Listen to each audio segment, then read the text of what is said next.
All right. Hey guys, it's Brindley, Tucker, and Monica Reynolds. We are so excited. Say hi, Monica. Very. Hi there. Here we are at Leverage Live. We're excited to talk to you guys again. Yes, we are. We've got a new program starting tomorrow, and it's not too late to sign up. And we're going to talk just 2 seconds about that. And then I've got some really fun tips that I wanted to share with Brindley to see her expression on this, on hiring. It'll be fun. I'm nervous. So we are going to do our shameless plug now, and then we'll get into our Leverage Live. So we launch the second launch of the Perfect Operations Team tomorrow through MAPS Group Coaching. And we're so excited because we're finishing up our first launch, and now we get to do it again. So Monica, you want to tell them a little bit about it? And who it's for? There's 3 components to it. It's the listing manager, the TC, and the director of operations. And we go deep on those. Like if you were in the perfect real estate assistant, there's only 2 calls on that. There are 6 calls on these. They're the job descriptions, the perfect profile, the 30, 60, 90, what their day should look like, their schedule, it's scripts, it's everything, how to work with the team. It's awesome. And more importantly, it's the listing manager to the transaction coordinator, and also it's building into that director of operations. So who is this for? It's for TCs, it's for listing managers, it's for the director of operations, or the people who are it's also for agents who want to build a hub.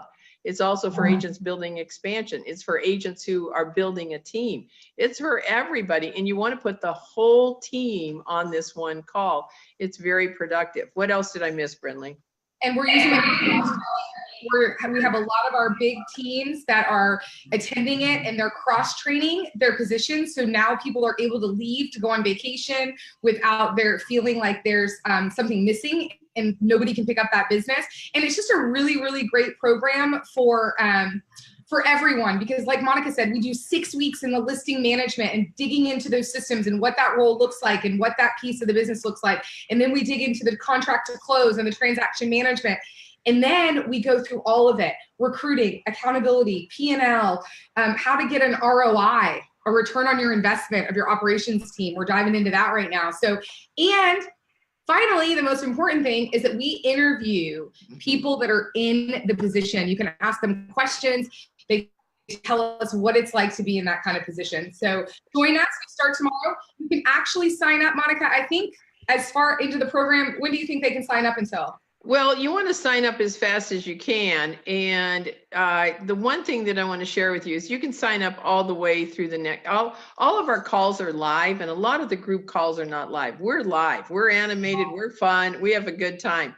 And what's great about that, the calls are recorded. So in the next few weeks, you could still join if you're not making up your mind. But come on, make up your mind, join these calls. This is one of the best things that Brindley and I've ever done. And it's kind of fun to hear how we work together, because I'm a paper person and she's got all the technology. So it's kind of fun because we give both perspectives.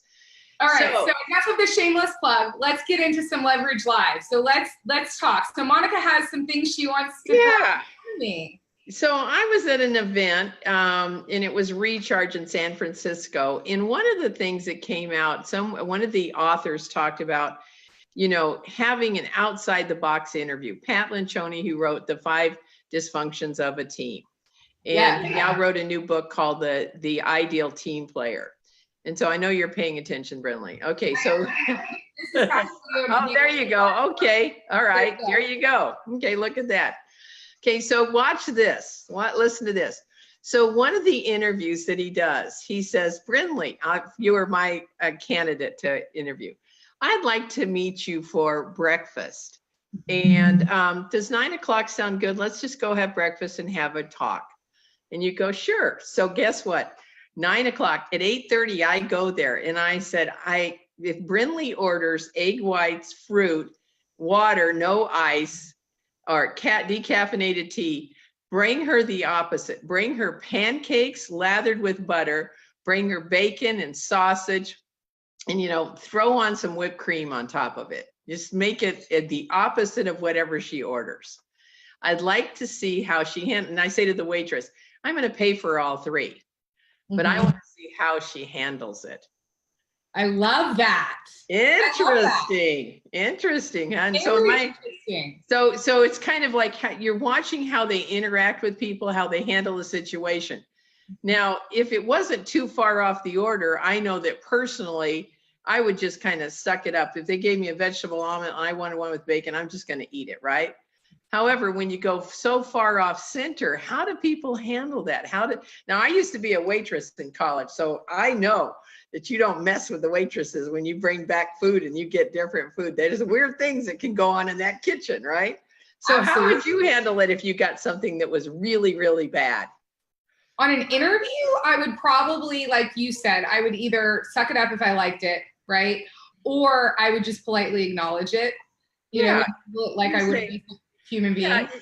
Yeah, I say, excuse me. Now, we've both been in restaurants where we've heard people, excuse me, I have the wrong thing here. Yes. But you would go, I'm so sorry, excuse me. I need to just share with you, this isn't what I've ordered. I think this is the wrong order. Oh, okay. So you're doing it really nice, you know? Well, I'm wondering too, how you could accomplish the same thing without leaving the office.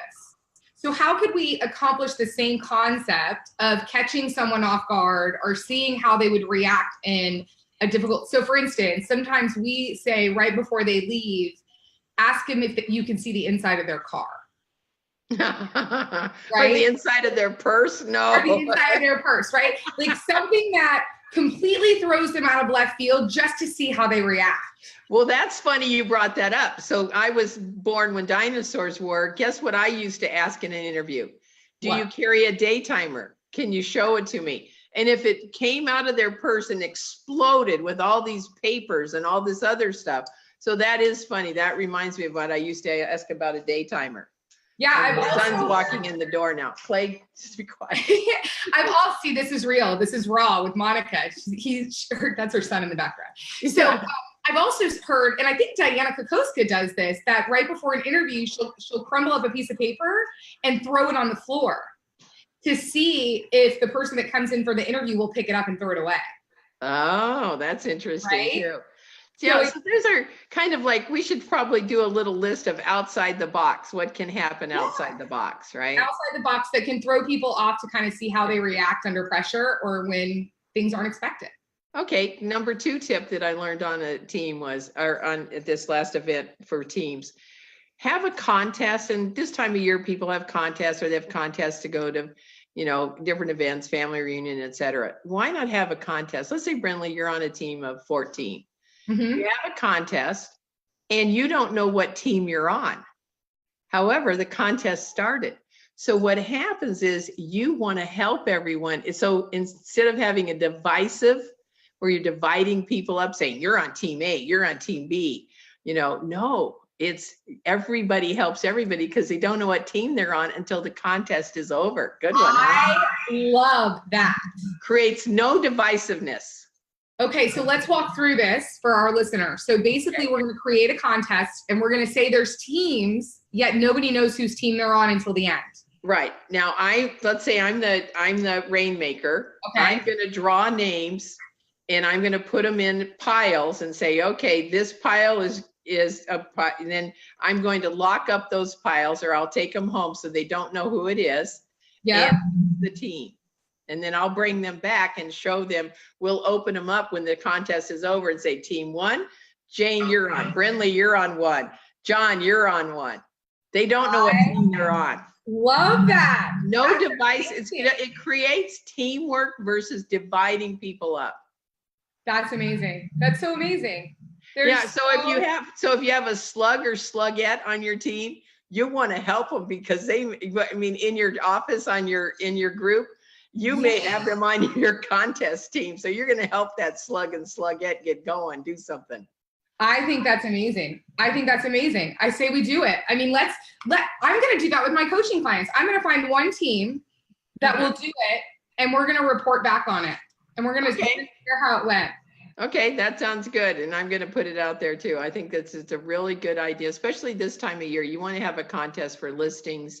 You want to get those listings in. The admin can help bring in listings. They can ask for referrals.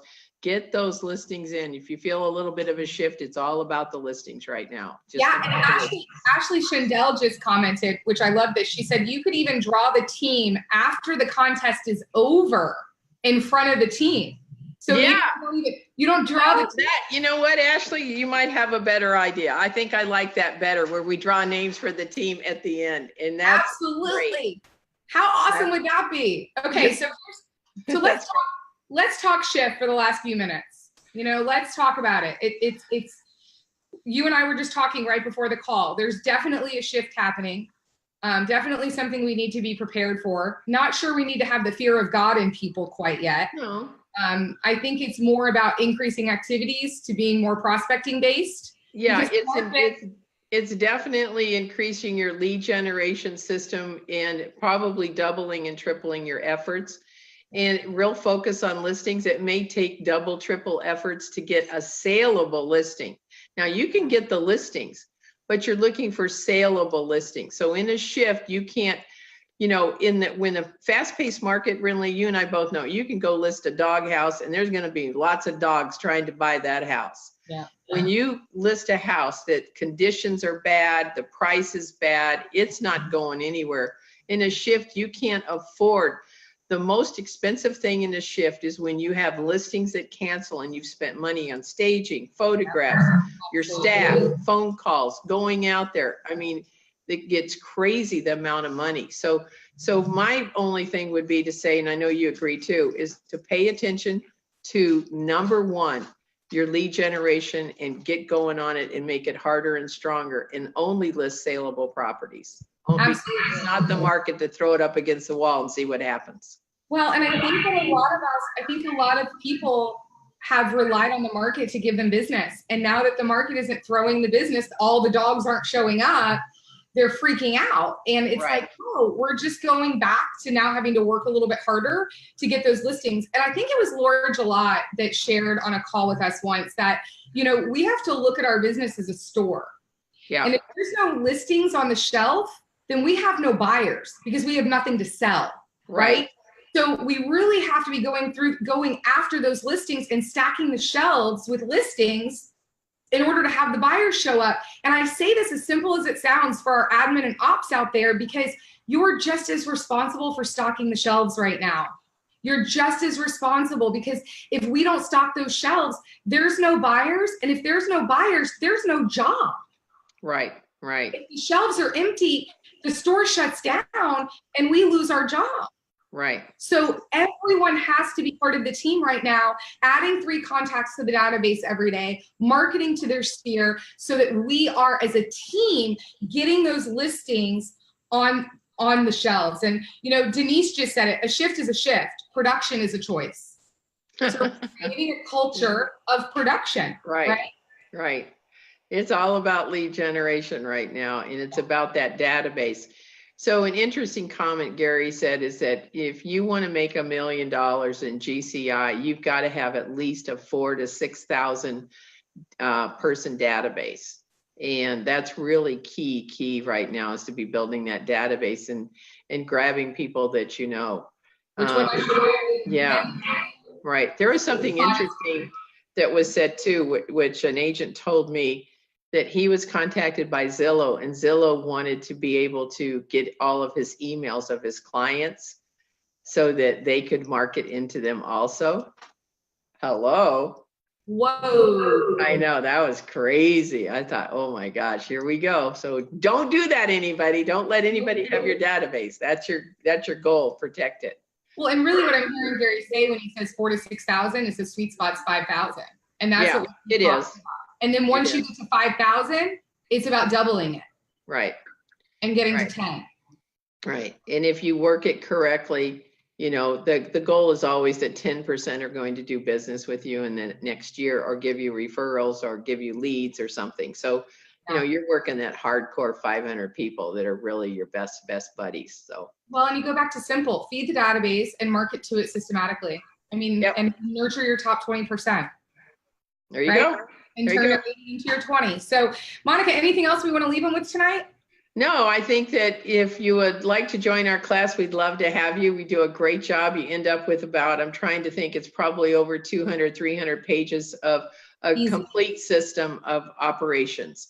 And again, it's really deep diving just into the operations part. If you're thinking about building a hub, or you're thinking about expanding, you're thinking about you're a listing manager and you're going to TC or TC going up to DO, this is the class for you. It's going to give you all the steps on how to do that. And it's going to be the perfect profile. You will know if you're the right person for those jobs too.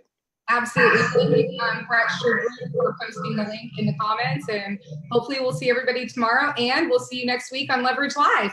Okay. Bye, everybody.